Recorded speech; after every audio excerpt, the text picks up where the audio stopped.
Wala dapat sakit-sakit. Ginusto mo yan. Masarap lumandi at gumawa ng bata, kaya huwag kang aaray-aray.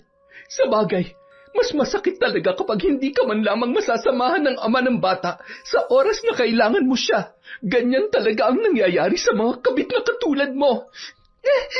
Anong ginagawa mo? Bakit lalong sumakit ang tiyan ko? At anong sinasabi niyo? Sino nagsabing kabit ako, ha? Hindi ka ba kabit? Sa bagay, feeling mo nga pala ikaw ang asawa. Kaya pala kung makapagdiman ka sa asawa ko, sobra-sobra. Ano? Ako pang mag-a-adjust sa'yo? Wala na akong pakialam sa sasabihin mo, Melvin. Durog na ako sa kasinungalingan at kataksilan mo. Kahit ilang beses ka pang humingi ng tawad, hindi mo na mabubuo to. Kung mali ang hindi magpatawad, buong puso kong tatanggapin ang aking pagkakasala. Magsama kayo ng kabit mo. Mula sa araw na ito, tinatapos ko ng ugnayan natin bilang mag-asawa. Huwag ka nang aapak sa bahay ko. Huwag ka mag-alala. Ipapadala ko kay tatay ang mga gamit mo. Sana maging masaya ka sa bago mong pamilya. Hindi. Asawa ko. Hindi ko kaya. Mahal na mahal ko kayo ng anak natin. Huwag mo naman gawin sa akin to. Nagmamakaawa ako sa iyo. Taon 1900, 74, Sikihor. Bandang 5:00 na ng hapon, bakas na ang pagod sa mukha ni Rachel na noon ay galing sa kabilang baryo. May pinaanak kasi siya roon. Dahil hindi na kaya pang maglakad ng kanyang ina na si Lola Conchita, siya na ang humalili sa pagpunta sa mga karatig barangay kapag mayroong nanganganak. Nang makarating siya sa may sentro ng barangay na yon, ay umupo siya sa tapat ng tindahan ni Kiara. Napangiti pa siya nang mapansin na malaki na ang inilago ng tindahan noon. Lumabas naman ang babae sa kanilang bahay at nang makita si Rachel ay agad niyang nilapitan yon. Rachel, ikaw pa na yan? Kumusta? Mukhang pagod na pagod ka. Sinabi mo pa, paupo muna at medyo malayo-layo yung nilakad ko. Ang tiyaga mo rin talaga, no? Pareho kayo ng asawa mo, masipag at talaga namang matulungin. Pareho kayong abala sa pagkayod. Buti may panahon pa kayo para sa isa't isa. Halos araw-araw may nanganganak na kailangan mong puntahan. Sa awa ng Diyos, kahit gaano kami kaabala, nakakapaglaan pa rin kami ng oras para sa isa't isa. Lalo na sa nag-iisa naming anak. Sa asawa mo? Aba, syempre naman. Alam mo, isa yan sa ipinagpapasalamat ko sa Diyos, Kiara, kasi meron akong mabait at responsableng asawa. Sa loob ng mahigit 10 taon na naming pagsasama, wala talagang nagbago mula nung maikasal kami. Aba, mabuti naman kung ganon. Alam mo naman ang ibang kalalakihan, kapag nakukulangan, naghahanap ng iba, katulad ng mga lintik na karelasyon ko noon. Ikaw naman kasi, parang wala kang kadala-dala. Hindi lang isa, 3 beses kang iniwan ng tatay ng mga nakarelasyon mo. Yan, bago na naman. Matinuban tatay niyan. Aba, huwag ka nang papayag na tatakbuhan ka na naman yan, ha? Huwag ka mag-alala. Kung sa kabaitan at pagiging responsable lang naman, wala akong masabi. Ang totoo, sa kanya ko lang naramdaman ng totoong pagmamahal. Siya yung lalaki na nakakaunawa at tumanggap ng buong-buo ng nakaraan ko. Mabuti naman kung ganon, masaya ako para sa'yo. At saka, isipin mo na lang na kapag nagsilakihan yung mga anak mo, masasabi mong maswerte ka na itaguyod mo silang mag-isa. Salamat. Alam mo, buti na lang talaga yung tatay nitong bunso ko. Mahal niya lahat ng mga anak ko. Kaya wala na rin talaga akong mahihiling pa kundi maging mas matibay pa ang relasyon namin. Tama yan. Huwag mo nang hayaang mawala pa sa'yo. Talian mo kung kinakailangan. O siya, pabili ako ng tinapay at biskwet. Siguradong manghihingi ng pasalubong ang anak ko. Alam mo naman, ang layo ng mga tindahan dun sa may amin. Kumusta na pala yung anak ninyo? Ayaw niyo bang sundan? Wala tuloy kalaro. Pwede pa naman kung gugustuhin ko. Pinag-iisipan ko rin naman yan. At kung minsan nga, nanghihingi na talaga siya ng kapatid. Hirap din kasi akong manganak eh. Nako, idaan mo lang si Dasal. Dagdagan mo kung kinakailangan kesa naman gumawa ng kapatid ng anak mo si Melvin sa ibang babae. Alam mo, sira ka pa rin talaga. Hindi yan magagawa ng asawa ko, no? Oh, hetong bayad. Nagbibiro lang naman ako. Mukha namang takot na takot yung asawa mo sa'yo eh. Aba, dapat lang. Dahil babalian ko siya ng buto kapag nang babae siya. Paano, lakad na ako ha? Medyo madilim na eh. Baka nag-aalala na yung mag-ama ko. O siya, mag-iingat ka. Nakakatawa ka naman, Rachel. Akala mo talaga eh, napaka-perpekto ng pamilya mo. Hay nako, kung alam mo lang na ang lalaking ipinagmamalaki mo ay may iba ng kinababaliwan. Nakakaawa ka para paniwala ang napakatino ni Melvin. Kung alam mo lang kung gaano siya karupok pagdating sa akin. Nakangisi pa siyang tinatanaw si Rachel habang hinihimas ang noon ay nasa 3 buwan na laman pa lamang ng kanyang tiyan. Huwag kang mag-alala, anak. Hindi ka matutulad sa mga kapatid mo. Ipinapangako ko na gagawin kong lahat para magkaroon tayo ng isang masaya at buong pamilya. Kung tutuusin, si Melvin naman talaga dapat ang tatay ng mga anak ko eh, kung hindi lang bida-bida ang babaeng yon. Ako ang una sa buhay ni Melvin, kaya dapat lang na mabawi ko siya sa kahit na anong paraan. Samantala, habang naglalakad si Rachel, may natanaw siyang lalaki na may kasamang bata. Kahit malayo pa, ay batid na niya kung sino ang mga yun. Pakiramdam niya na wala ang labis na pagod na kanyang nararamdaman nung mga oras na yun. Mama! Patakbo siyang sinalubong at agad na yumapos ang kanyang anak sa kanya. Ang sweet naman talaga ng anak ko. Saan kayo pupunta ng papa mo? Gabing-gabi na. Gabi na po, sabi ni Papa, kaya nag-aalala na po siya. Kaya po, sinalubong ka na namin. Di ba po, Papa? Ay, nako, asawa ko. Ang totoo, mayat-maya na rin kasi akong tinatanong niyang anak mo eh. Kaya sabi ko, salubungin ka na namin at hindi rin naman titigil pati ang lolo't lola niya sa kakukulit sa akin. Kanino pa ba naman magmamana sa kakulitan niyang anak mo? Kundi sa'yo, di ba? Ganyan na ganyan ka rin naman kakulit o baka nga mas makulit ka pa dyan eh. Oo na, sa akin talaga magmamana tong nag-iisang anak natin. Di ba anak? Pareho tayong gwapo at syempre, pareho nating mahal na mahal ang mama mo. Ay sus, oo na. Mahal na mahal ko rin kayo. Tara na, bilisan na natin ang paglalakad. Siguradong gutom na ang mahal kong asawa at tsak, pagod na pagod ka na naman. Alam mo, pwede naman kasing itigil mo na ang pagkukumadrone eh. Meron pa naman ibang marunong magpaanak dyan. Nahihirapan ka na rin. Minsan, alanganing oras ka susunduin. Nag-aalala na rin kasi ako sa iyo eh. Baka mamaya, magkasakit ka na sa puyat at pagod niyan. Asawa ko, wag mo akong alalahanin. Kaya ko naman eh. Isa pa, masaya ako sa ginagawa ko. Masaya ako na marami akong natutulungang tao. Sabi nga, hanggat may paraan para tumulong, tumulong tayo. Ako yung pinupuntahan nila kapag manganganak yung mga asawa nila. Ibig sabihin, sa akin nila pinagkakatiwala ang buhay ng asawa at anak nila. Hindi ako pwedeng tumigil. Isa pa, malaking tulong din para sa pang-araw-araw nating gastusin yon. Ikaw ang bahala. Ikaw lang naman ang iniisip ko eh. Sabi mo nga, masaya ka sa ginagawa mo, kaya walang dahilan para tumigil ka. Basta, kapag kailangan mo magpahinga, magpahinga ka rin, ha?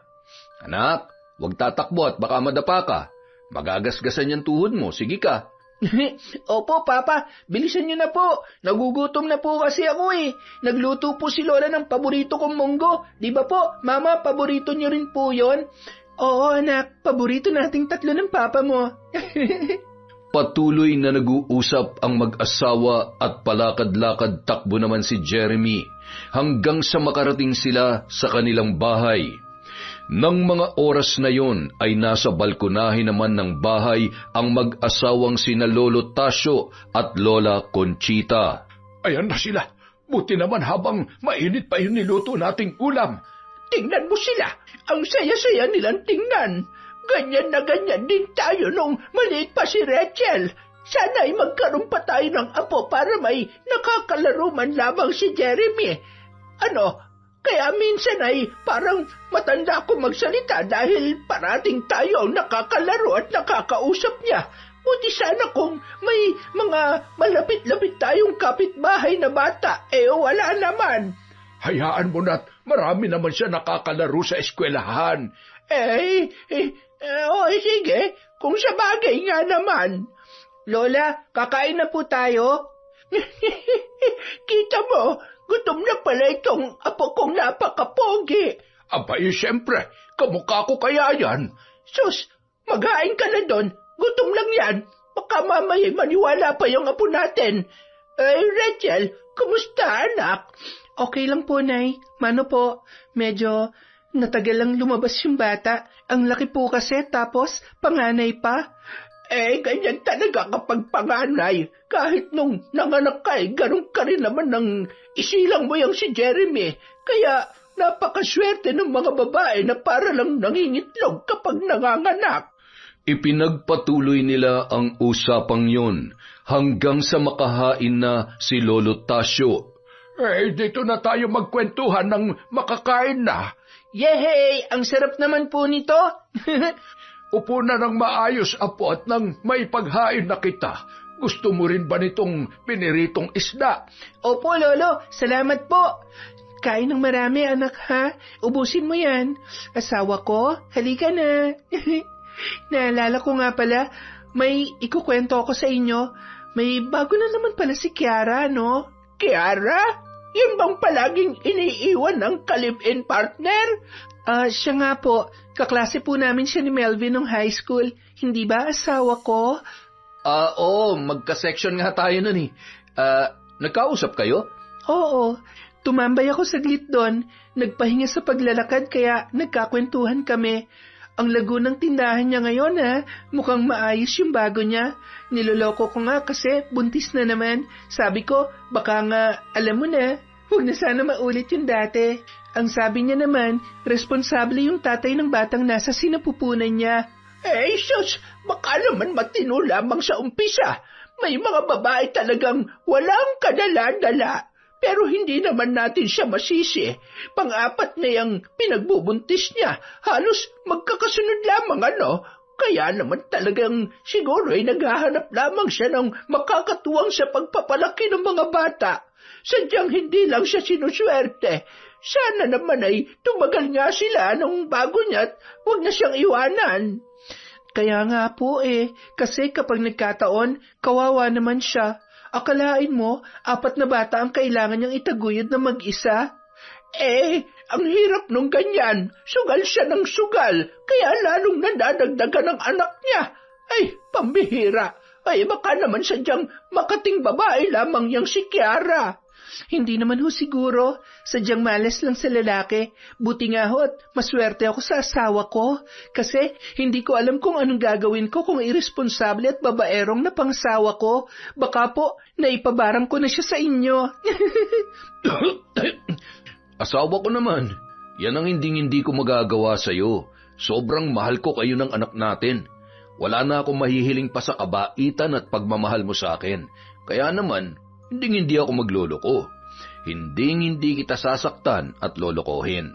Tutuparin ko lahat ng pinangako ko sa iyo ng araw na hiningi ko ang kamay mo para maging asawa ko. Tsaka, ano naman ang mapapala ako sa ganyan? Di ba, Utay? Nako, wag mo siyang tatanungin tungkol dyan. Bumait lamang yan nung tumanda na at parang hindi na kayang... Kaya lamang ay mabait akong asawa. Sa halip na awayin ko siya, hinayaan ko na lamang pero siyempre, lintik lamang ang walang ganti. Ano pat may alam ako sa pambabarang at hindi ko sila sasampulan. Di ba?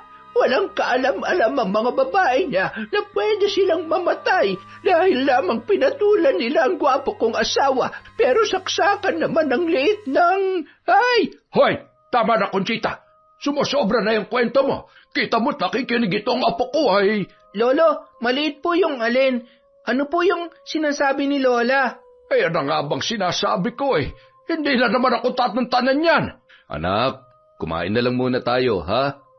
Nakangising tumangutango na lamang ang bata habang nakatingin pa rin sa kanyang lolo at tila nag-iisip pa rin tungkol sa sinabi ng kanyang lola. Anak, bad yun ha? Di ba sabi ni Mama, huwag makikisali sa usapan ng matatanda? Opo, sorry po Mama. Sus, sige na, ubusin mo na yung pagkain mo. Masayang nagpatuloy sa pagkain ng hapunan ang mag-anak at pagkatapos ay agad na rin silang tumungo sa kani-kanilang mga kwarto. May kalakihan ang bahay na yon at mayroong 4 na silid. Yari sa simento ang dingding at anahaw naman ang bubong. Meron din silang maliit na generator na ginagamit nila sa gabi hanggang madaling araw, lalo na tuwing Sabado ng umaga, kung saan nagkakatay sila ng 2 hanggang 3 baboy na ibebenta o di kaya naman ay ipapautang sa kanilang baryo. Habang nagpapalit ng pantulog si Rachel, napansin niyang nakahiga, ngunit may malalim na iniisip ang kanyang asawa na si Melvin. Asawa ko, okay ka lang ba? Anong iniisip mo? Wala, mahal. Iniisip ko lang kung may nakalimutan akong singilin at ilista na order para sa darating na Sabado. Ganun ba? Napakasipag naman talaga ng asawa ko. Pwede bang matulog muna tayo at magpahinga? Baka mamaya biglang may manganak na naman kahit kakaidlip ko pa lang eh. Oo nga naman. Payakap nga muna ng mahigpit sa asawa kong napakabait at syempre, napakasipag rin. Kaya mahal na mahal kita eh. Mahal na mahal din kita, asawa ko. Matulog na tayo at baka kung saan pa mapunta to. Pasensya na pagod talaga ako at sobrang inaantok na. Hayaan mo, babawi rin ako sa iyo minsan. Okay lang yun. Masaya na akong katabi kitang matulog at yakap-yakap ng ganito kahigpit. Nung mga sandaling yun, bigla namang may kumatok sa kanilang pintuan. Mama, Papa, pwede po bang dito muna ako sa inyo matulog? Natatakot po kasi ako dun sa kwarto ko. May naririnig po akong huni na nakakatakot eh. Siya, dito ka na sa gitna namin ng papa mo. Ikaw talaga, masyado kang matatakutin. Ibon lang naman yun, anak eh. Aba, very good. Hindi amoy maasim ang baby namin. Pakis nga rin si Papa. Aba, oo nga no. Ang bango-bango naman. I love you, anak. I love you, Papa. I love you, Mama. Good night po. I love you, anak. Mag-pray na tayo para makatulog na at may pasok ka pa bukas. Kinaumagahan, naisipang maglinis ng buong bahay at paligid ni Rachel. Pagkatapos namang magtanghalian ay inipon niya lahat ng labahin at dinala sa balon, sa likod lamang ng kanilang bahay. Tinulungan naman siya ng kanyang asawa katulad ng nakasanayan nitong gawin. Napansin ni Rachel na mayat mayang tumitingin si Melvin sa relo nito. May lakad ka ba, asawa ko? Oo, mahal pero mamaya pa naman, mga 3:00. Ganun ba? Saan ka ba pupunta? Birthday kasi ni paring Robert. Inimbitahan ako. Okay lang ba kung pupunta ako? Ano naman ang ganap mo doon, asawa ko? Hindi ka naman umiinom. Yan nga rin ang sabi ko Kaya lang mapilit. Siguro mamumulutan na lang ako at tamang kwentuhan lang. Siya, sige. Baka nga maraming handang pagkain. Doon ka na lang bumawi. Mag-iingat ka ha. Alam mo naman ang iba kapag lasing mainit na ang ulo. Baka may mag-away doon at madamay ka pa. Huwag kang mag-alala, asawa ko. Kapag ganyan na ang sitwasyon, lalayasan ko na sila. Aba, may asawa at anak ako na naghihintay sa akin. Tama ka dyan. Sige na, asawa ko. Magpahinga ka na at maligo na maya-maya. Hindi mo naman sinabi kasi agad eh. Di sana, hindi na kita pinatulong pa dito. Pwede ba naman yun? Di bali na mapagod ako, basta hindi lang ang asawa ko. Pakis nga. Ay sus, ikaw talaga. Napakaharot mo.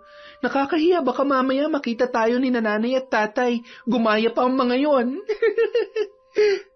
Makalipas ang ilang oras, nakagayak na si Melvin.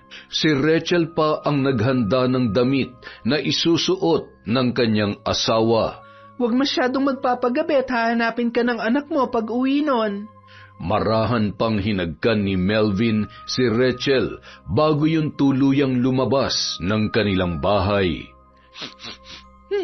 Ang tapang-tapang naman ang pabango ng asawa mo. Abay, Rachel, baka maraming babae dun sa birthday na pupuntahan yan. Baka mamaya'y madikitan yun dun ng mga lintana uhaw sa... Nay, kahit marami pang babae doon, wala ho akong dapat ikabahala. Malaki ho ang tiwala ko sa kanya. Hindi naman ho babaero ang asawa ko. Kung sa bagay, tama ka nga naman dyan. Maswerte ka at hindi tulad nung isa dyan na napangasawa mo. Basta nakakita ng nakapalday parang sinisilihan ng puwet. Ayan ka na naman, ha? Dekada na ang lumipas ay hindi ka pa rin nakaka-move on. Nako, Tasha, sa dami ng kalokohan mo noong kahit pa mag-ulyanin ako ay hindi ko makakalimutan ang sakit na pinaranas mo sa akin na lintik ka. Matagal ko nang tinalikuran ng pambababae, kaya wag mo nang balikan ng balikan na para bang kahapon lamang nangyari. Tama na ho yan. Kayo talaga walang araw na hindi kayo nagbabangayan. Ang kasing nanay mo, wala nang ginawa kundi awayin ako. Lagi akong inaaway, ayaw naman akong hiwalayan. Takot na mawala ng gwapong asawa. Abat, talagang ikaw pang may gana magsalita ng ganyan. Baka gusto mong ipag-alsabalutang kita ngayon din, lintik ka. Ay, sinabi ng tama na eh. Tay, doon na nga muna kayo sa labas nang kumalma tong si nanay. Sige na. Nay, kayo naman. Matagal na po yun. Oo, matagal na yon. Pero nandito pa rin lahat ng sakit. Parang mga tinik na nakabaon sa puso ko. Ang sakit-sakit, anak. Araw-araw akong minumulto ng lahat ng yon. Siguro nga'y hindi mo ako maiintindihan dahil hindi naman ikaw ang nagawa ng kasalanan. Hindi naman ikaw ang nisaktan. Agad na tumungo yun sa kanyang silid at nagpatuloy sa paghagulhol. Hay, ano ba namang matatanda to? Eksena kayo araw-araw, ha? Daig nyo pa mga teenager kung... Siguro nga nasaktan lang din si nanay ng sobra. Maraming beses ko rin siyang nakikitang umiiyak nun eh, kahit alam ko kung gaano siya katapang. Tao lang din naman siya na nasasaktan. Baka nga hindi madaling makalimot ang puso kapag sobrang sakit ang nararamdaman. Kaya sana wag naman hayaan ng Diyos na maranasan ko yon. Hindi ko alam kung ano magagawa ko o kung kakayanin ko ba. Buti na lang talaga, maswerte ako sa asawa ko. Samantala. Melvin, mahal? Kanina pa kita hinihintay. Sabi mo, agahan mo. Halika na. Maya-maya, papauwi na yung mga bata. Kanina pa nga ako nagsara ng tindahan dahil ayoko may storbo ang oras natin para sa isa't isa eh. Ikaw talaga? Kaya hinahanap-hanap kita dahil sa pagganyan-ganyan mo sa akin eh. Sabi ko na miss na miss mo na rin talaga ako. O bakit? Wala naman. May mga pagkakataon lang na nakukonsensya na ako sa ginagawa ko. Kaya alam naman nating pareho na malito. May asawa't anak na ako. Alam mo, napamahal na ako sa mga anak mo, lalong-lalo na sa'yo, pero natatakot ako na baka dumating ang araw, pagsisihan nating pareho to. Mahal, huwag ka nga nagsasalita ng ganyan. Walang mali sa kung anong meron tayo ngayon. Mga tao lang tayo na nagmamahal at naghahanap ng kalinga na kailangan natin. Ngayon pa ba tayo aayaw? Buntis ako. Magkakaanak na rin tayo kaya hindi ka pwedeng umayaw pa. Nangako naman ako na hinding-hindi kita ipapahamak eh. Alam ko naman kung saan ako lulugar. Talaga? Pero bakit sinabi mo kay Rachel ang tungkol sa pagdadalang tao mo at bago mong karelasyon? Nagtanong di sinagot ko. Tsaka, mas maganda nga yun para hindi siya maghihinala sa akin. Malay niya ba naman na ikaw yung lalaking tinutukoy ko? Tsaka, mukha namang napakalaki ng tiwala niya sa iyo eh. Wala siyang dahilan para paghinalaan ka. Basta kahit anong mangyari, walang makakaalam sa relasyon natin. Ipangako mo lang sa akin na hindi mo kami pababayaan na magiging anak natin, ha? Oo naman, hindi ko naman tatakbuhan ng obligasyon ko sa anak natin. Pero tama bang ipagpatuloy pa natin ang relasyon natin na to? Kahit alam naman natin na mali at may niloloko na tayong tao. Melvin, pwede ba wag mo nga akong pinapakonsensya? Pambihira ka naman eh. Halos mag-iisang taon na tayong gumagawa ng kasalanan. Nagbunga na nga't lahat-lahat pero ngayon ka lang tinutubuan ng konsensya. Alam mo, kung ginagawa mo yan para talikuran ako at ang magiging anak natin, huwag mo nang ituloy pa. Dahil oras na hindi mo panindigan ng batang ito, magsisisi ka. Sisirain ko ang masayang pamilya na pinagmamalaki ng asawa mo. Kiara, huwag ka naman magalit. Sorry na. Sige, hindi ako makikipaghiwalay sa'yo pero kailangan nating maging mas maingat. Kapag nagkataon, hindi lang basta kahihiyan ang aabutin natin. Baka pareho pa tayong mapahamak. Ay sus, natatakot ka mabarang ng biyenan mo? Naniniwala ka ba talaga doon? At saka, kung sakali man, ang dami-dami kong kakilala na albularyo kaya hindi ako natatakot. Ay, tama na nga. Ayoko nang pag-usapan pa yung kanigahan mo. Nakakainit ng ulo at nakakasira ng araw eh. Mahal, sorry na. Huwag ka na magtampo. Ikaw naman kasi eh. Alam mo naman kung gaano kita kamis tapos yan pang ibubungad mo sa akin. Mahal na kita, Melvin. Kaya hindi ko nakakayanin pag mawala ka sa akin. Sa kabilang banda, habang nasa kusina at iinom na sana ng tubig, bigla namang nabitawan ni Rachel ang basong babasagin. Agad niyang dinampot ang bubog at napaaray nang masugatan siya noon. Oh, nasugatan ka? Ako na dyan, anak. Bakit naman kasi nabitawan mo? At talaga namang hinawakan mo pa. Hugasan mo yung sugat mo. Ayos ka lang ba? Okay lang ho ako, Tay. Medyo nakaramdam lang ho ako ng hindi ko maipaliwanag na para po bang kinabahan ako bigla. Ay, baka napagod lang ho ako sa paglalaba. Si Jeremy ho pala. Nandun sa lola niya. Binibihisan ng damit pambahay. Ikaw naman kasi, inubos-ubos mo lahat ng labahin talaga namang mapapagod ka niyan. Minsan lang ho kasi ako mabakante. Kung hindi ho may magpapahilot, may manganganak, kaya mas mabuti na ring naubos ko na lahat pati mga ligpitin. Buti nga ho tinulungan ako ni Melvin eh.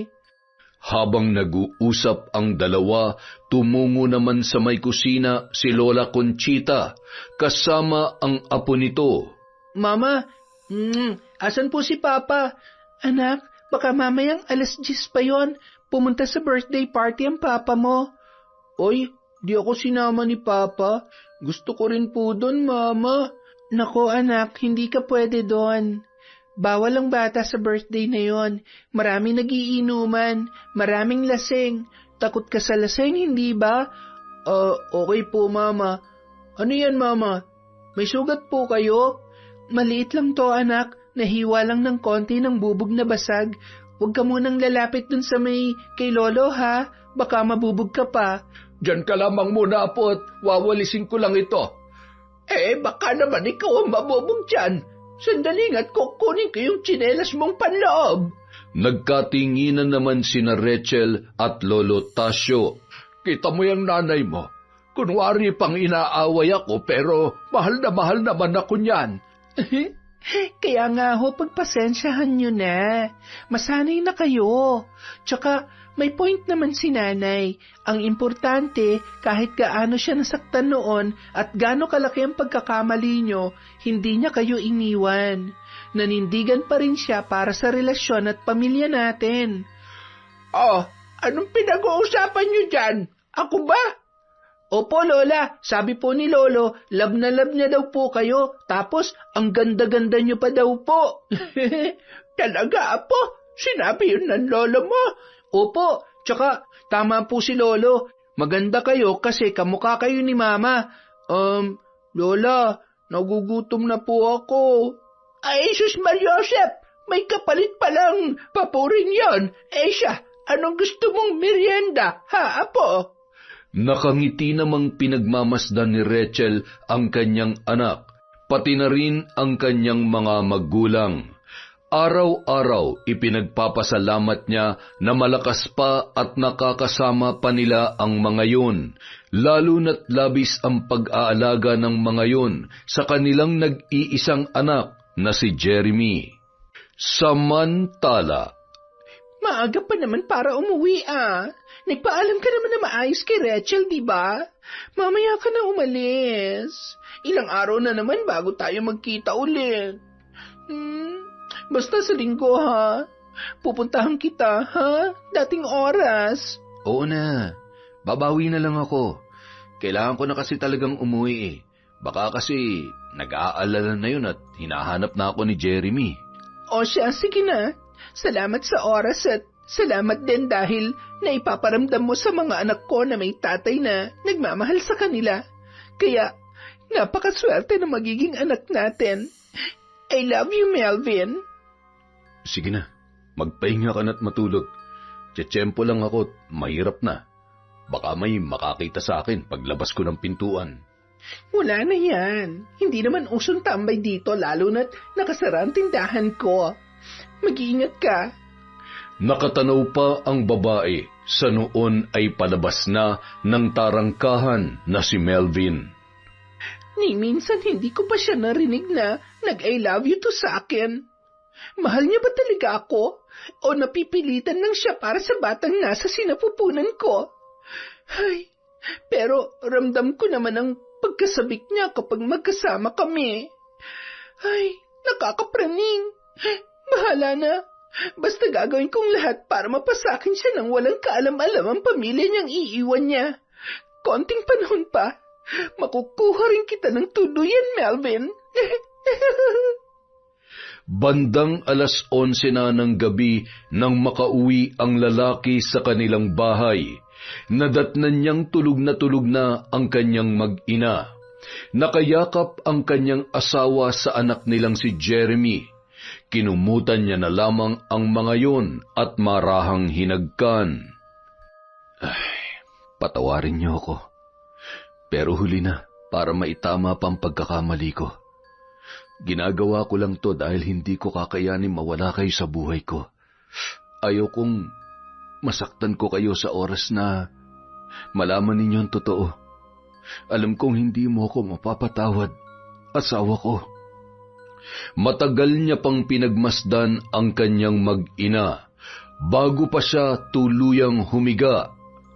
Samantala, Leng, alam mo, nakita ko na naman si Kuya Melvin sa bahay ni Kiara kaninang mga bandang 10:00. Siguro, pangatlong beses ko na siya nakita doon na ng mga ganong oras. Tapos, parang aligaga at may pinagtataguan. Ikaw, Boyet, huwag kang gumagawa ng kwento. Hindi maganda yan. At saka minsan, mas mabuti nang itiko mo na lang yung dila mo para hindi na masangkot sa anumang gulo. Tsaka, nagtataka ka pa saksakan naman ang haliparot ang babae na yon. 3 anak na, iba-ibang tatay, tapos buntis na naman na hindi malaman kung sino ang... Teka. Ano? Napaisip ka na rin, no? Alam mo, posible may relasyon sila ni Kuya Melvin. Naku, malaking problema yan. Huwag na tayo makialam hanggat maaari. Hayaan na lang natin mahuli ang mga yan ni Ate Rachel. Hindi ko lang akalain na papatol sa ganyang babae si Kuya Melvin, lalo na't mabait ang asawa niya tapos may anak na sila. Alam mo, ganyan talaga kapag nagpapatalo sa tukso. Minsan kung sino pa yung hindi mo akalain na maglolo ko. Ay, huwag kang gumaya doon ha. Huwag ka na ring bumili sa tindahan ng babae na yon at baka mamaya ay ikaw naman ang sunod na landiin niya. Sakit na ata niyang tumikim ng iba't ibang lalaki. Ay, salot talaga ang mga babaeng higad na yan. Ang kapal na muka at walang hiya. Oh, huwag ka na ma-stress. Hindi naman ako papatol sa babae na yun eh. Ikaw lang at ang magiging anak natin ang buhay ko. Aba, dapat lang. Puputulan kita kapag nagloko-loko ka. Ilalayo ko sa iyo itong magiging anak natin kapag gumaya ka sa Melvin na yon. Ay, Kawawa naman talaga si Ate Rachel kung wala siyang kamalay-malay sa kataksilan ng asawa niya. Pero wala namang sikreto na hindi nabubunyag. Ay, tsaka siguradong makakarma din sila sa mga ginagawa nila. Basta wala kang pagsasabihin ng mga nakita mo. Ako mismo ang puputol dyan sa dila mo. Makalipas ang ilang araw, nagising si Rachel bandang 2:00 na ng hapon. Bumawi kasi ng puyat yun dahil sa may pinaanak siya sa kabilang baryo at madaling araw na nang makauwi. Nay, si Melvin ho. Umalis, pupunta yata sa bukid. Baka mangunguha ng saging na saba at kamote. Sayang, matagal na rin akong hindi nakakapunta doon. Nay, ipasundo niyo na lang kay tatay si Jeremy ha. Susunod ako kay Melvin sa bukid. Ay siya, sige anak, pero kumain ka muna. Baka malipasan ka na naman ng gutom. Gusto sana kitang gisingin kanina nung kumakain kami. Sabi naman ni Melvin ay huwag na muna at puyat na puyat kang araw. Aba, di baling pagod, basta huwag mong pababayaan ang sarili mo, ha? Mahirap magkasakit ngayon. Opo, Nay. Huwag kayong mag-alala. Wala naman ho akong nararamdaman. Oy, hihintayin mo pa bang magkasakit ka? Tandaan mo, batang-bata pa ang anak mo. Bata pa rin ang asawa mo. Nay, hindi lang ako nakakain sa oras para namang mamamatay na ako. Jesus Mariosep, nagpapaalala lang naman ako. Nay, nitong nakaraan para akong laging kinakabahan na hindi ko maintindihan. Minsan, nagigising ako ng alanganing oras na parang dinadaga ang dibdib ko. Nervyos ba to o... baka naman dahil sa puyat lang o di kaya may nangkukulam na sa'yo. Nay naman, wala naman ho akong kaaway. Sino naman hong magpapakulam sa akin? Wala naman ho akong ginagawang masama sa kahit na kanino. Kayo lang naman ho ang kilala kong... Loko ka talagang bata ka. Pagbibintangan mo pa ako. Magpatawas ka nang malaman mo kung napapaano ka. Wala ho to. Baka nga sa pagod at puyat lang talaga. Puro ka wala. Huwag mong ipagsawalang bahala ang nararamdaman mo.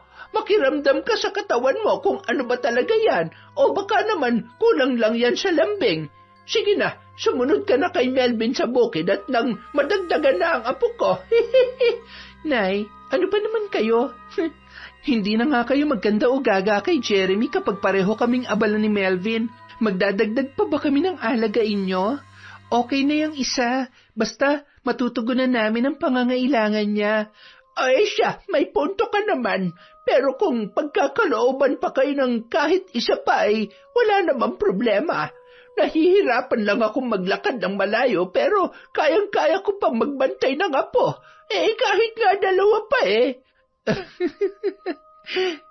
Matapos kumain ni Rachel ay napasarap pa ang kwentuhan nilang mag-ina bago tuluyang nakaalis ng bahay.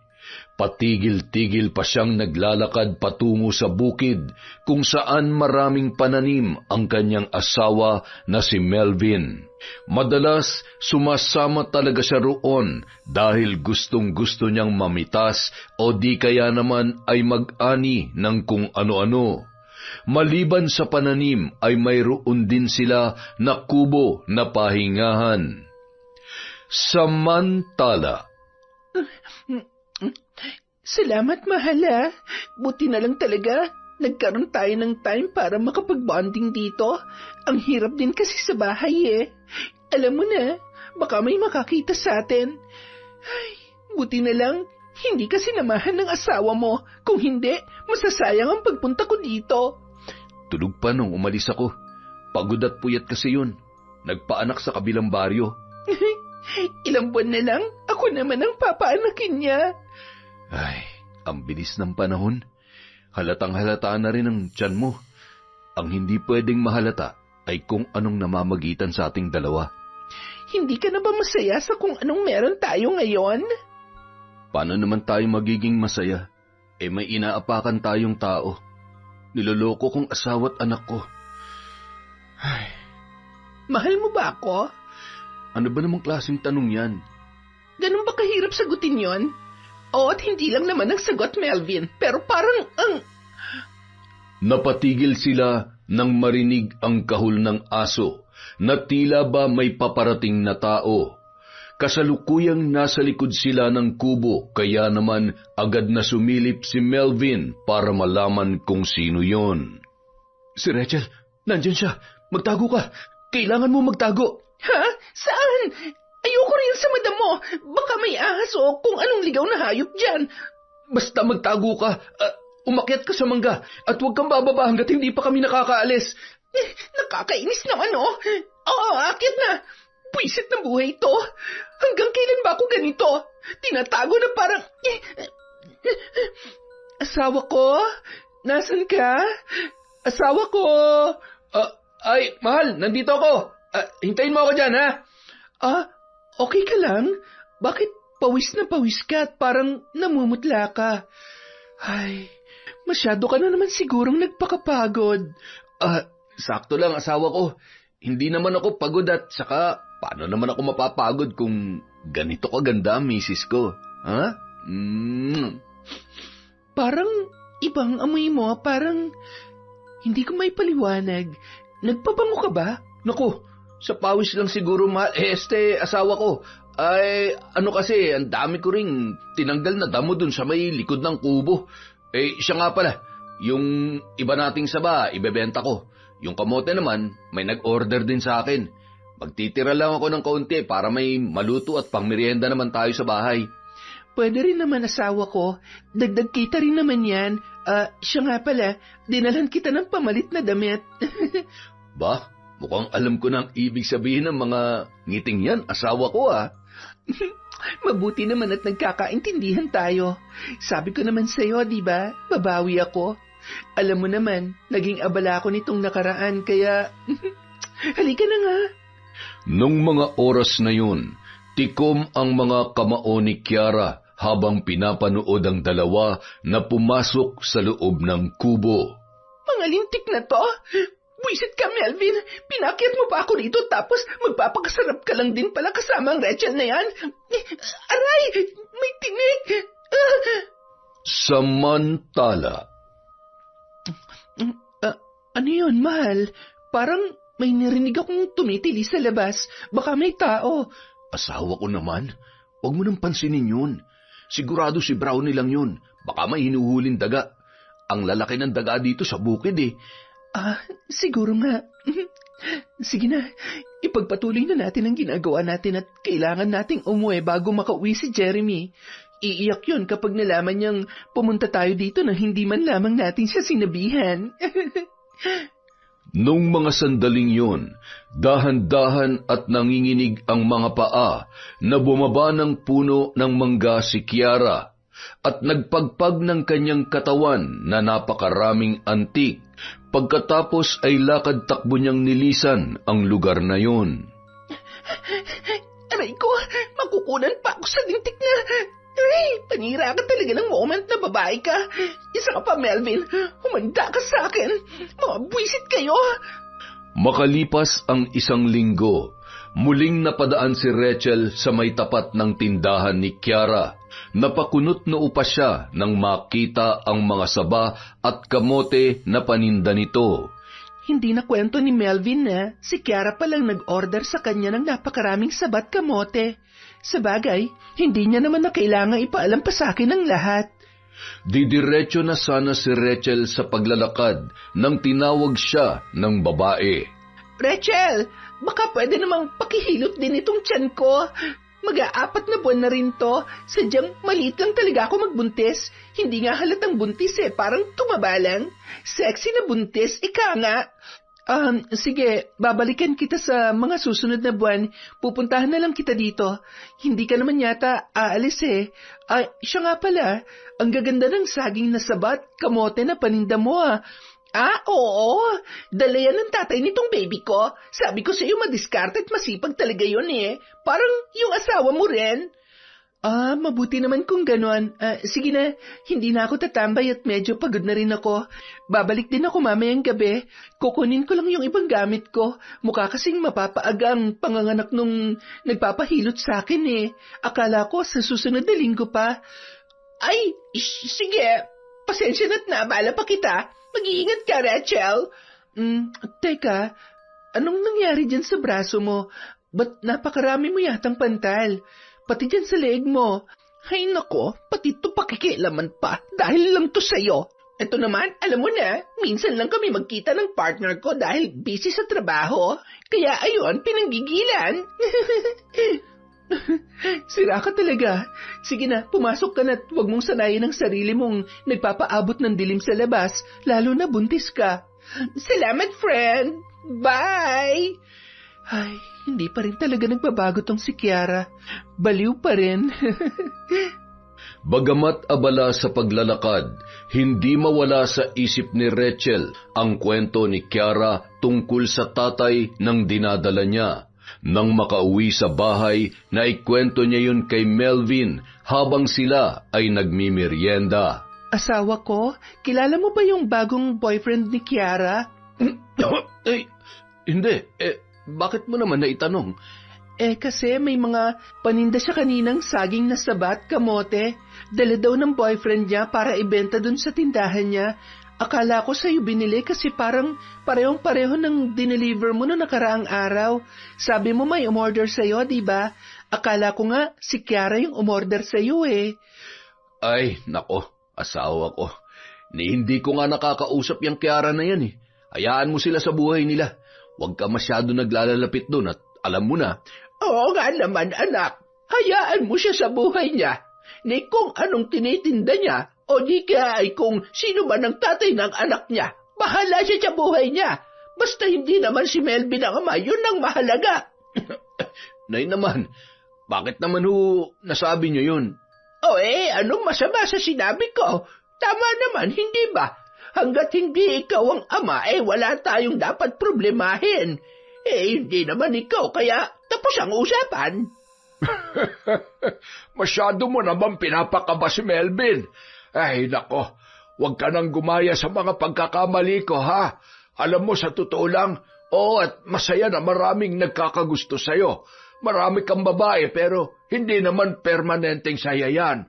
Dahil sa huli, talagang pagsisisihan mo. Ni minsan hindi sumagi sa isip ko yan. Hindi ko magagawa yan sa asawa ko at patutunayan ko yan sa inyo. Ay, kumain na nga lang tayo. Ang sarap na nilagang saging eh. Magdadala ako nito ha. Asawa ko, pwede mo ba akong ihatid mamaya sa kabilang baryo? Oo naman, di naman kita pababayaan na pumunta dun mag-isa. Magpapasundo na nga lang sana ulit ako eh. Kaya lang, hindi maiwan ng asawa niya yung hihilutin ko. Medyo kumikirot-kirot na kasi yung tiyan niya eh. Sa tingin ko, mga alas 11 o alas 12, manganganak na yon. Makalipas ang ilan pang linggo, hindi maintindihan ni Rachel ang kabang nararamdaman. Pakiramdam niya ay may malaking nagbago sa kanyang asawa. Rachel, anak, nakalimutan sigurong bumili ni Melvin ng bigas. Huli na itong isasain ko. Tapos wala na rin halos mga gagamitin sa kusina. Pasuyo naman. Sandali lang hunay. Sasabihin ko lang po, nasa kwarto po siya. Masama raw ang pakiramdam. Agad namang pumasok si Rachel sa kanilang kwarto at kinausap ang kanyang asawa.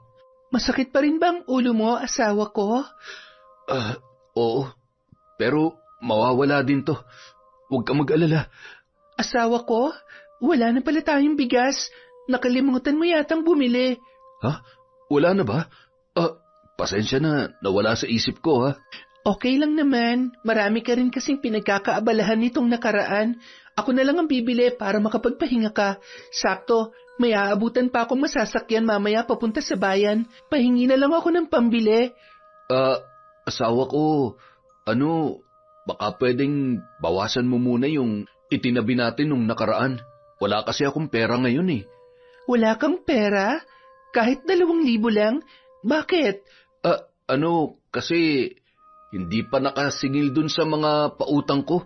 Yung pera namang hawak ko, Naibayad ko na sa baboy na kakatayin sa Sabado. Sige, okay lang. Sige na, matulog ka muna nang gumanda ng pakiramdam mo. Bibili din ako ng gamot para makainom ka. Uso pa naman ang trangkaso ngayon. Sige, asawa ko. Pasensya ka na talaga ha. Mag-iingat ka pag alis mo. Tumango lamang si Rachel at tinitigan ang muka ng kanyang asawa. Hindi niya alam kung bakit nung mga oras na yon ay ramdam niya na may hindi sinasabi si Melvin.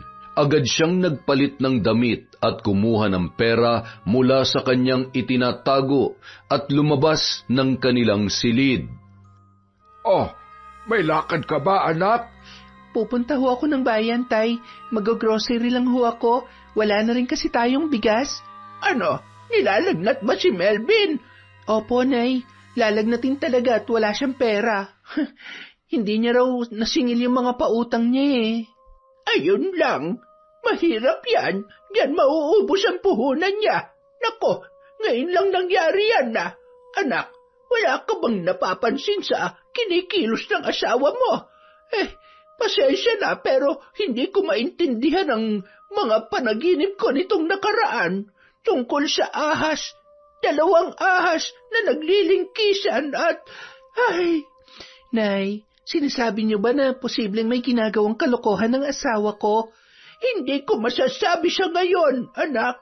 Pero ikaw bilang asawa niya, dapat alam mo at ramdam mo kung merong mali sa nangyayari.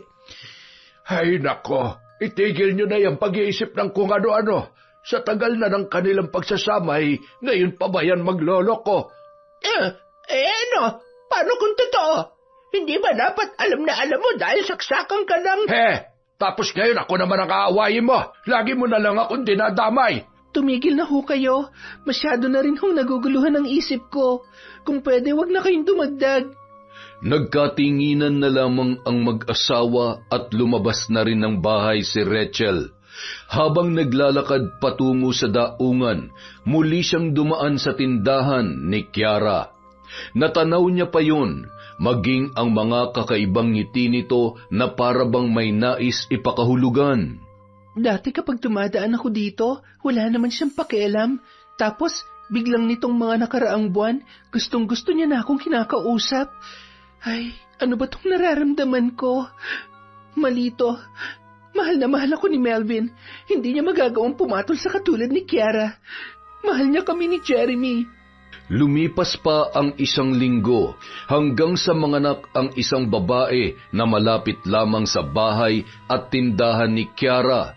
Si Rachel ang nagpaanak at labis namang nagpapasalamat ang mag-asawa. Salamat Ate Rachel ha, talagang hindi niyo na kami pinagbayad. Walang anuman, mas kailangan niyo yan para sa anak ninyo. Ang bait niyo talaga, napakaswerte sana ni Kuya Melvin. Sana? Wala po, ang ibig kong sabihin ay swerte siya na kayo na pangasawa niya. Sigurado ka ba na yan talaga ang gusto mong sabihin sa akin? Ay, Leng, meron ba akong dapat malaman? Nagkatinginan sina Boyet at ang asawa nitong si Leng. Sige na, sabihin mo na. Karapatan ni ate na malaman ang totoo. Ate Rachel, ayaw sana namin makialam dahil ayaw din naming masangkot sa gulo. Iniisip din namin na baka sakali na mahuli mo sila. Sila? Anong ibig niyong sabihin? Si Kuya Melvin po at si Kiara, maraming beses ko na pong nakikita si Kuya Melvin na pinupuntahan siya at umuuwi ng gabi. Kapag nariyan po si Kuya Melvin, nagsasara po sila ng tindahan. Kung minsan po, dumadaan kayo ditong mag-asawa papuntang ibang baryo tapos pagbalik po, pagkahatid sa inyo, dinadaanan niya muna si Kiara bago umuwi sa bahay ninyo. Tsaka sa tingin po namin, si Kuya Melvin ang ama ng batang dinadala ni Kiara. Mga hayop sila, mga manloloko. Hindi ko palalampasin ang kanilang kataksilan. Mananagot sila sa akin. Ate, pasensya na. Ayaw lang naming madamay kaya pinili naming maging bulag at pipi sa katotohanan.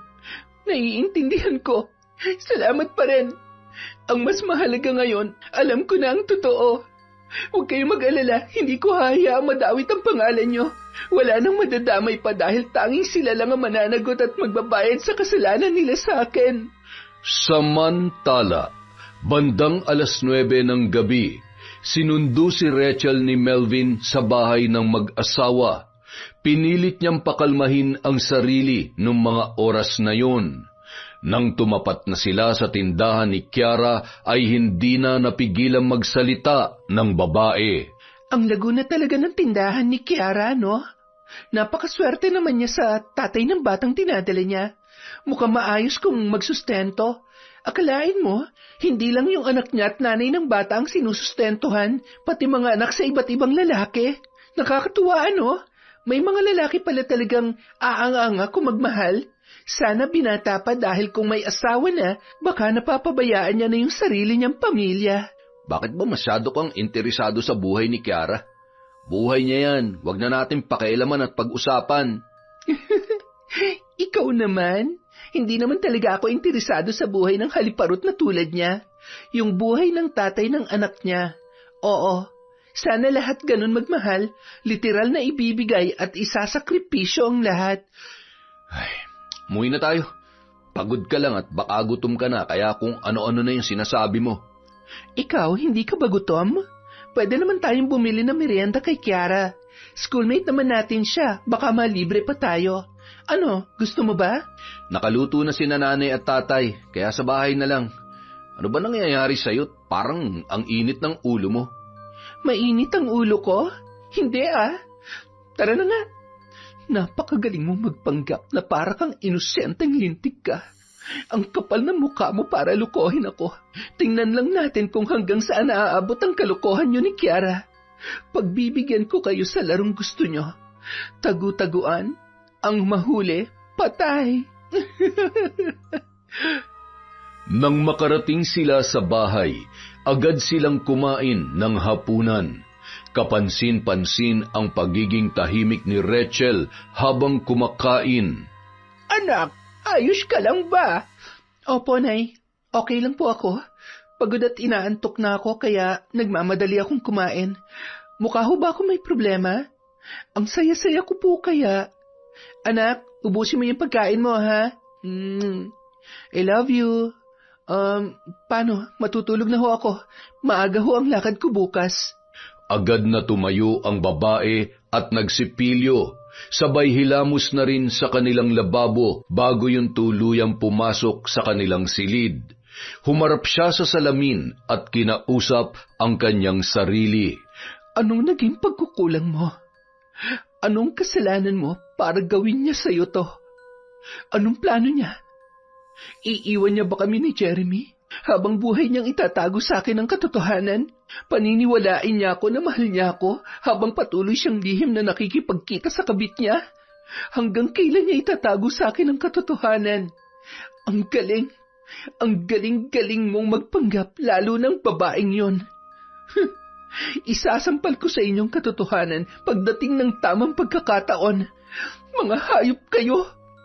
Nung mga sandaling yon, sakto namang pumasok si Melvin sa kanilang silid. Oh, ano nangyari? Sigurado ka ba na okay ka lang talaga? Pasimpleng nagpahid ng luha si Rachel at isinuot ang damit na pantulog. Oo, pasensya na, nagulat lang kasi ako. May nakita kong ipis kaya ayon, nanggigil na rin ako. Papatayin ko sana kaya lang sumuot agad sa ilalim ng higaan natin eh. Makatulog na nga. Ay! Good night. Napakunot noo si Melvin. Sa unang pagkakataon, nakita niyang naging matabang ang pakikitungo sa kanya ng kanyang asawa. Ano ba nangyayari sa kanya? Nakalimutan ko na naman bang mag-abot ng panggastos? Ay, hirap naman ng ganitong sitwasyon. Di ko na rin alam kung paano maibabalik yung pera na nagastos ko para kay Kiara at sa mga anak niya. Dagdag gastos na naman kapag manganganak na. Nahihirapan na rin ako magsinungaling. Ay naku, ang gulo-gulo na ng isip ko. Hindi ko na alam kung anong gagawin ko at kung saan hahantong ang lahat ng ito. Kinaumagahan, nagising si Rachel na wala na ang kanyang asawa. agad siyang bumangon at tumungo sa kusina. Sakto naman na nagluluto ng almusal ang kanyang ina. Mukhang masarap ang tulog mo, anak. Umalis nga pala si Melvin. Pupunta raw siya sa bayan. Baka mamimili o baka naman ay maniningil yon. Baka pupunta sa kabit niya. Anong sabi mo? Kabit? Teka. Tumingin ka nga sa akin. Umiyak ka ba kagabi? Ano nangyayari? Sabihin mo nga sa akin. May iba bang babae ang asawa mo? Hindi lang ho basta babae sa buhay niya. Binuntis niya pa. At ang masakit, matagal niya na rin pala akong pinagmumukhang tanga. Kaya pala, ganun na nararamdaman ko sa tuwing nakikita ko ang hayop na babaeng yon. Kaya pala ganun siya magsalita dahil si Melvin ang lalaking tinutukoy niya. Si Kiara, Nay. Siyang babaeng umasa sa asawa ko. Ay, mga walang hiya. Humanda sa akin ang Melvin na yan. Sisiguruhin kong buhok niya lang ang walang latay. Tuturuan natin sila ng leksyon. Huwag kayong magpapahalatang alam na natin, Nay, ha? Kailangan ko ang tulong niyo. Alam niyo na kung anong ibig kong sabihin. Gusto kong masurpresa sila na ako mismo magsasampal sa pagmumukha nila ng katotohanan at ng lintik na kataksilan nila. Kahit ano pa man ang mangyari, tandaan mo na ikaw ang asawa. Ikaw ang may karapatan kay Melvin. Huwag mong hayaang masira ang pamilya mo at hayaang maagaw siya ng Kiara na yon. Nay, paano ko po magagawa yon? Unang-una, hindi naman naaabot sa ganito kung talagang mahalaga para kay Melvin ang pamilya namin. Malinaw naman na sa akin ang lahat. Kaya pala, halos wala na siyang maiabot sa akin at nakakalimutan niya na ang obligasyon niya dito sa bahay dahil meron na siyang ibang pinaglalaanan at binubuhay. Ang kapal ng mukha niya para gawin sa akin to. Nay, naging mabuting asawa ko sa kanya. Minahal ko siya. Mahal na mahal ko siya tapos lolokohin at sasaktan niya lang ako ng ganito. Hindi ko siya kayang patawarin. Araw-araw ko siyang kasusuklaman. Araw-araw niya rin ipinapaalala sa akin ang kataksilan niya. Ngunit paano si Jeremy? Ha? Anak, wala namang perpektong relasyon. Makapagsubok labang ito sa inyo. Walang ibang dapat magbayad kundi ang babae na yon. Malamang tinukso niya ang asawa mo para may sasalo sa mga anak niya. Hindi sapat na dahilan yon, Nay. Dahil hindi siya magpapatukso kung talagang ayaw niya. Ginusto niya rin yon. Mahal niya na rin ang babaeng yon dahil nabuntis niya nga, di ba? Wala nang dahilan pa para bigyan ko siya ng pagkakataon. Sapat na ang isang beses na lukohin at masaktan ako para matauhan. Sorry, Nay, dahil hindi ko kasing tibay ang loob niyo at kasing lawak ng pangunawa niyo para magpatawad ng paulit-ulit. Ang totoong nagmamahal, tapat, hindi yung ganito. Kung ano man ang maging pasya mo, kung ano man ang ikagagaan ng loob mo, hindi ka namin pababayaan ng tatay mo, anak. Mahal na mahal ka namin. Lilipas din ang problemang pinagdaraanan mo ngayon. Ang sa akin lamang, sana huwag mong pagsisihan ang magiging pasya mo. Isipin mo ang anak mo at hindi lamang ang sarili mo. Buo na ho ang pasya ko. Kung maaari nga lang, ako na mismong mambabarang sa kanila eh. Gagawin ko yon. Tatanggalin ko ang makatimbalat ng Kiara na yun para may dahilan siya para magpakamot sa asawa ng may asawa. Makalipas ang mga araw at buwan hanggang sa dumating ang kabuwanan ni Kiara. Ano ba kasing kinain mo? Bakit ka nagkaroon ng ganyang kalaking pantal sa buong katawan?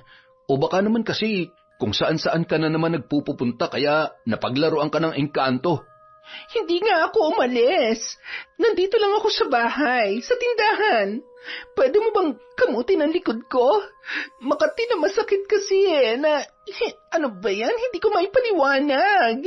Hindi ko na alam kung anong igagamot ko dyan. Kung ano-ano nang ipinapahid ko. Pangatlong gabi na to, hindi na nga ako makatulog eh. Siguro, mas makabubuti kung magpatingin na ako sa doktor. Samahan mo kaya ako o di kaya bigyan mo na lang ako ng pera na pampa-check up. Pasensya ka na. Wala pa akong pera eh. Kinuha ni Rachel yung laman ng wallet ko, pati yung listahan ng pautang ko, kaya didiskarte pa ako kung paano... Ano? Paano na kami nito? Nga? Aba, baka nakakalimutan mo na anak mo tong nasa sinapupunan ko. Kapag hindi ako gumaling sa lintik na pangangati ko at hindi ako nakatulog, maapektuhan din ang bata. Isa pa, paano ako makakapagbantay sa tindahan na ganitong itsura ko? Kung gusto mo, magpa-albularyo ka. Marami naman dyan eh. Albularyo? Sira ka ba? Anong gagawin ng albularyo dito? Papahira ng nginanganga niya? Yak, di bali na. Akala ko pa naman tutuparin mo ang pangako mo sa akin at sa mga anak ko. Wala ka rin naman palang pinagkaiba sa mga... Kiara, yan ang wag na wag mo sasabihin. Ibahin mo ako. Hindi ako tulad ng mga tatay ng mga anak mo. Alam mo na kapag meron ako, hindi ko kayo pinagdadamutan. Anong pinupunto mo? Kailangan ko magpatingin sa doktor kaya dapat gumawa ka ng paraan. Mangutang ka kung kinakailangan dahil responsibilidad mo rin ako. Aray, ang sakit. Manganganak na yata ako. Ha? Ay, teka, sandali lang. Babalik ako. Papupuntahin ko si Rachel. Sasabihin ko, pumunta siya agad dito. Ang sakit. Melvin, bumalik ka. Kailangan ka namin ng anak mo. Lakad takbo yung umuwi sa bahay at hangus na hangus nang dumating doon. Hingal na hingal ang lintik. Ganyan pala kapag manganganak ng kabit. Ano't natataranta ka? May problema ba? Napadaan po kasi ako kina Kiara sa may tindahan para bumili sana. Pero manganganak na siya. Kailangan ka doon, asawa ko. Tinatamad pa naman ako. Ikaw nang magpatulog sa anak natin at sinisipon si tatay. Si nanay, sasamahan kita at gabi na. Wag na, dito ka lang. Si nanay mo nang sasama sa akin. Hindi naman na sumasakit ang paa at tuhod niya. Ano naman ang gagawin mo doon? Makakatulong ka ba sa pag-iri ni Kiara? Nandun naman siguro yung tatay ng bata. Sige na, lalakad na kami. Nay, pasuyo po ng mga gamit. Tara na po. Excited na ako makita yung pang-apat na anak ni Kiara. Tingnan natin kung kamukha niya ba o kamukha ng tatay niya. Hindi na nakaimik pa si Melvin nung mga oras na yun. Bakas sa kanyang mga mata ang pag-aalala. Bilisan natin at hindi na ako makapaghintay pang sabunin ang babaeng higad na yon. Nakita niyo ho bang ekspresyon ng mukha ni Melvin kanina? Halatang nag-aalala siya para sa babae na yon. Wala ho talagang balak umamin. Buti nakakatulog pa siya sa gabi. Sa bagay, mukhang sanay na. Nang makarating ang mag-ina ay nakahiga na sa banig si Kiara habang nag-iiyakan naman ang kanyang mga anak. Mga bata, dun muna kayo sa kwarto ninyo. Huwag kayong mag-alala, okay lang ang nanay nyo. Manganganak lang siya. Hindi pa naman siya mamamatay. Si Melvin, nasaan? Bakit mo hinahanap yung asawa ng anak ko? Hindi naman yun maalam magpaanak. Ano? Sobrang sakit na ba? Hoy, ano yan? Ano nangyari sa balat mo? Nako, parang ang kati-kati naman niya na. Hindi ka patutulugin yan. Wala akong panahon na makipagkwentuhan. Paanakin niyo na ako. Aray, ang sakit. Pang-apat na yan hindi ka pa rin ba sanay? Dapat dyan kahit hindi ka umiri, sanang lumabas yung anak mo. Wala dapat masakit-sakit. Ginusto mo yan. Masarap lumandi at gumawa ng bata kaya huwag kang aaray-aray. Ay, sa bagay, mas masakit talaga kapag hindi ka man lamang masasamahan ng ama ng bata sa oras na kailangan mo siya. Ganyan ang nangyayari sa mga kabit na katulad mo. Anong ginagawa mo? Bakit lalong sumasakit ang tiyan ko? At anong sinasabi niyo? Sino nagsabing kabit ako, ha? Hindi ka ba kabit? Sabagay, feeling mo nga pala ikaw ang asawa. Kaya pala kung makapag-demand ka sa asawa ko, sobra-sobra. Alam mo na, may pinaplano ba kayong masama sa akin? Relax, hindi naman ako kasing sama ng iniisip mo. Makakalabas naman ang ligtas ang anak ninyo. Pero hindi ako nangangako na magiging mabait ako sa kabit ng asawa ko. Hindi ka naman dapat kaawaan dahil isa kang malaking anay sa pamilya ko. Sa relasyon naming mag-asawa. Rachel, maawa ka. Hindi naman namin sinasadyang mahalin ang isa't isa. Mahalin ang isa't isa? Gaano ka naman nakasisiguro na mahal ka nga ng asawa ko? Hindi ba't minamanipula mo lang siya kaya hindi siya makawala sa'yo? At yung asawa ko naman, saksakan ng uto-uto at karupukan. Ang anak ko! Lalabas ng bata! Matapos makalabas ang sanggol, nawalan din ng malay si Kiara dahil sa napakaraming dugo ang nawala sa kanya. Gayunpaman, nagawan ng paraan ng mag-ina ang pagdurugo sa pamamagitan ng orasyon sa panganganak. Kung ako lamang ang masusunod ay hahayaan ko nang maubusan ng dugo ang lintik na babaeng higad na yan. Ang sarap pakuloan sa kawali na may kumukulong mainit na tubig. Tingnan mo yung bata. Hindi nga may pagkakailang anak yan ni Melvin. Kamukhang kamukha ng lintik na yon. Ay, mas masakit palang makita ang bunga ng kanilang kataksilan. Hindi pa rin ako makapaniwala sa mga nangyayari, Nay. Nung mga sandaling yon, nagulat na lamang sila nang biglang dumating si Melvin. Oh, bakit sumunod ka? Ano, hindi na ba kaya ng konsensya mo o takot ka lang na baka mapatay namin tong kabit mo? Anong nangyari sa kanya? Huwag ka mag-alala sa kabit mo. Buhay pa yan. Nawalan lang ng malay. Ang laki kasi ng anak mo. Mukhang naalagaan mo ng hustong mag-ina mo, ha? Binabati kita. Tatay ka na ulit. Ikaw nang bahala sa mag-ina mo. Tutal, nandito ka na rin naman. Asawa ko, mag-usap muna tayo. Sasabihin ko na ang lahat. Huwag naman sanang matapos ang relasyon natin dahil lang sa isang pagkakamali. Ano? Ako pang mag-a-adjust para sa'yo? Wala na akong pakialam sa sasabihin mo, Melvin. Durog na ako sa kasinungalingan at kataksilan mo. Kahit pa ilang beses kang humingi ng tawad, hindi mo na mabubuo to. Kung mali ang hindi magpatawad, buong puso kong tatanggapin ang aking pagkakasala. Magsama kayo ng kabit mo. Mula sa araw na ito, tinatapos ko na ang ugnayan natin bilang mag-asawa. Huwag ka nang aapak sa bahay. Huwag ka rin pala mag-alala. Ipapadala ko kay tatay ang mga gamit mo.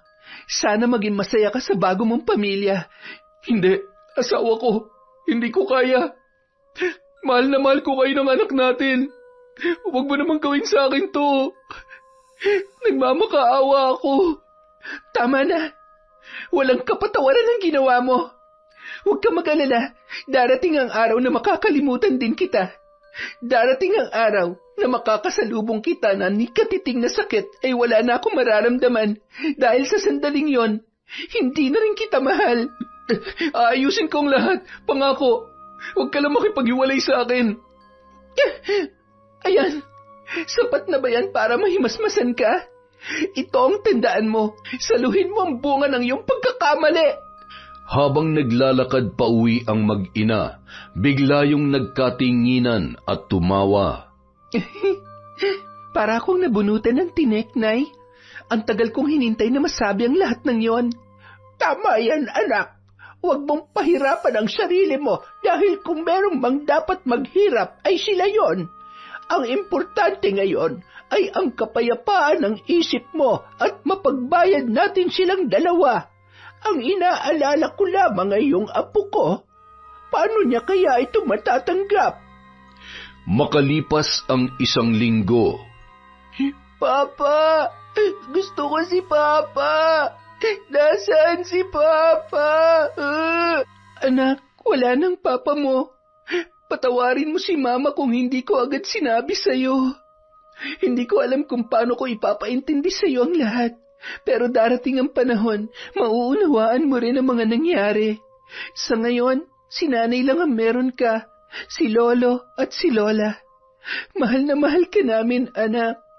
Gusto ko lang po makita at makasama si Papa. Gusto ko po si Papa. Anak, wala na sila sa baryong ito. Sa ngayon, hindi ko alam kung saan sila nagtatago. Huwag mo nang hanapin ang tatay mo sa kabila ng mga pagkakamali niya. Kung talagang magpapakatatay siya, babalik siya para sa iyo. Ngunit malinaw na mas pinili niya ng panindigan ang bago niyang pamilya. Makalipas ang 1 taon.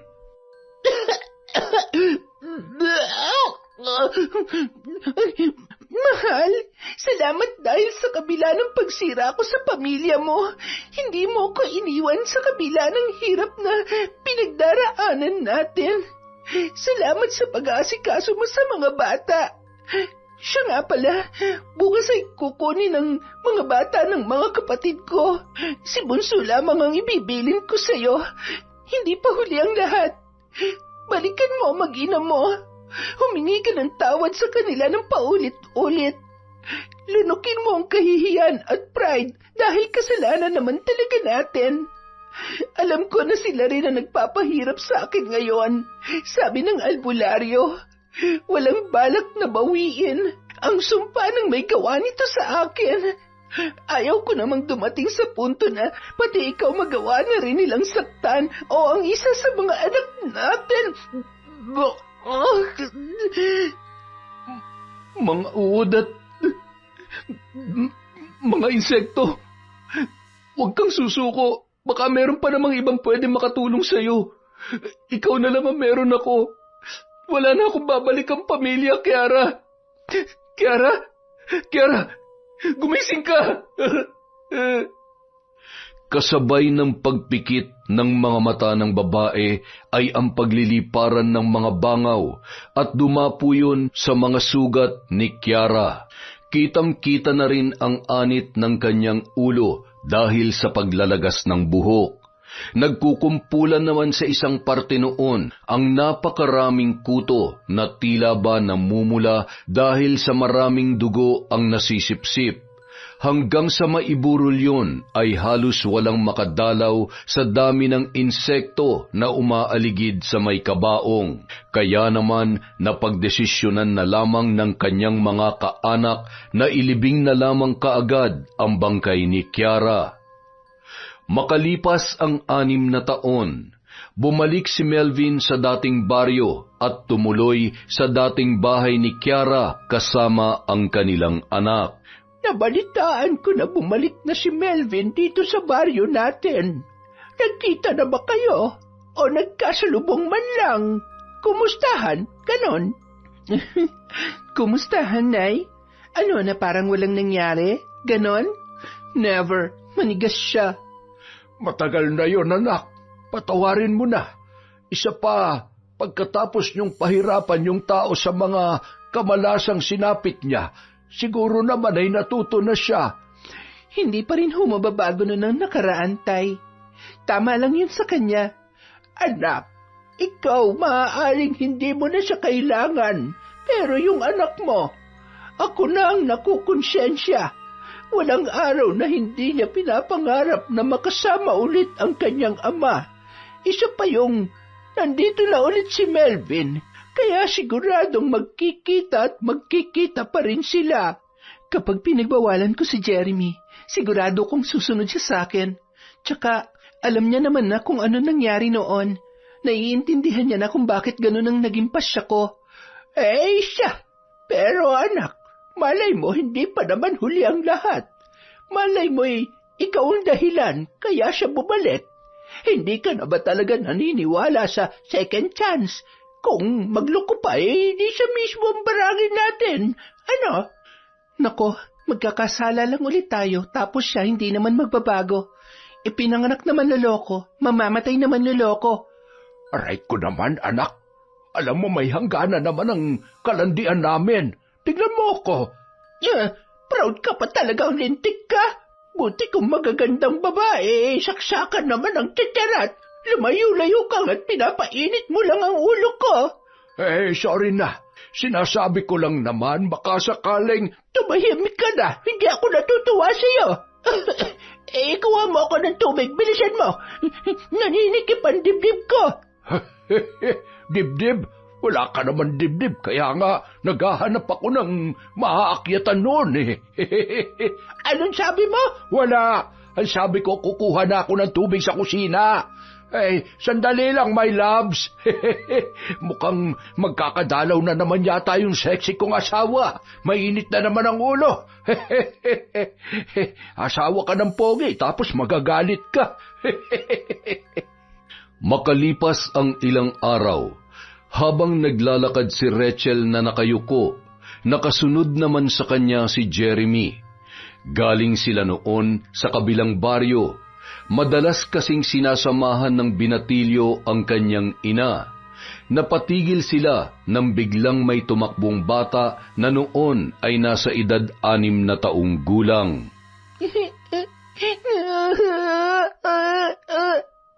Naku, nasugatan ka.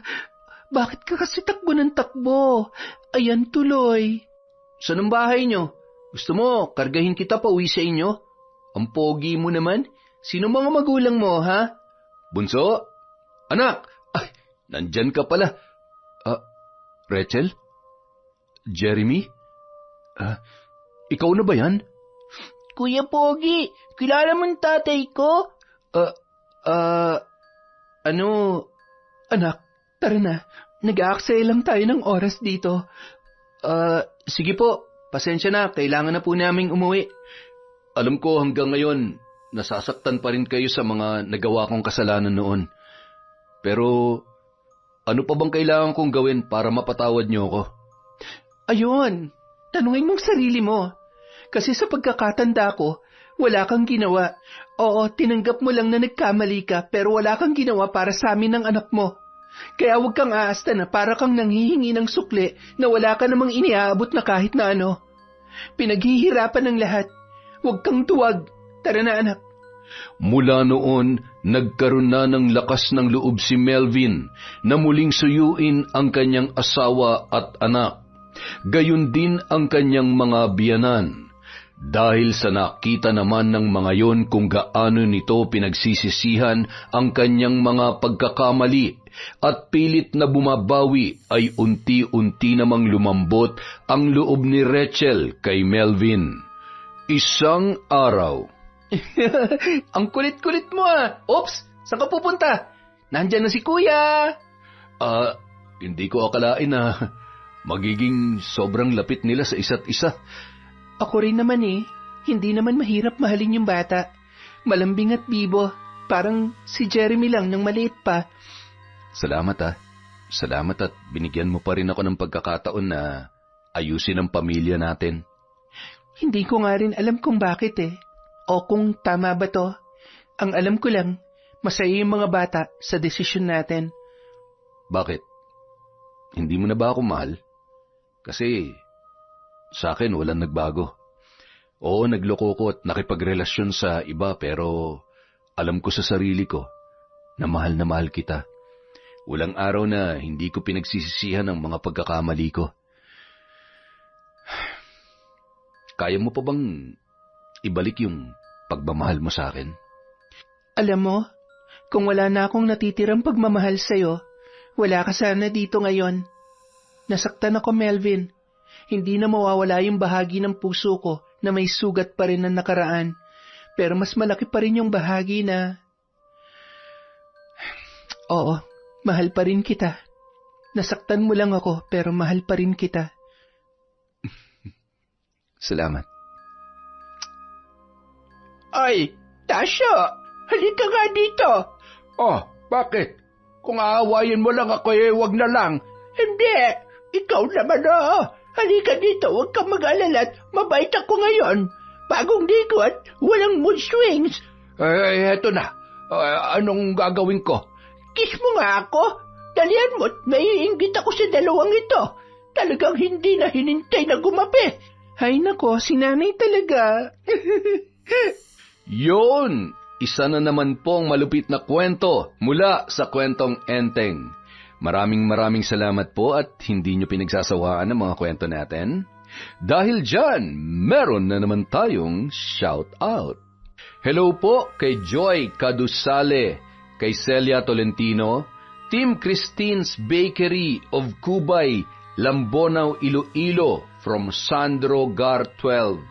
Hi po kay Nashti 28, kay Milrose Galvez, hello kay Margie Banosong, kay Micaela Hangalay, kay Erwina Nimes Manuel, shout out po kay Vilma Bautista, hello kay Robert Crimen, kay Yasmin Bautista, kay Sagaledo family from Rai, hi po kay Medalina, kay Sean Samuel Sebastian from Chonchamcheb, hello po kay Rizalyn Gayanes from Rixander Gayanes, hi din po kay J. Mitch Lim, hi kay Winnie Belmas, hello sa Naling family, at kay Marilor Guevara, hello din po kay Beth Prestado, shout out kay Reynante Siena, kay Sally Roldan, Shauma TV, Elsie Pasasadaba, hello po kay Lydia Lopez, kay Christine Victorino, kay Bea Briones from Hong Kong,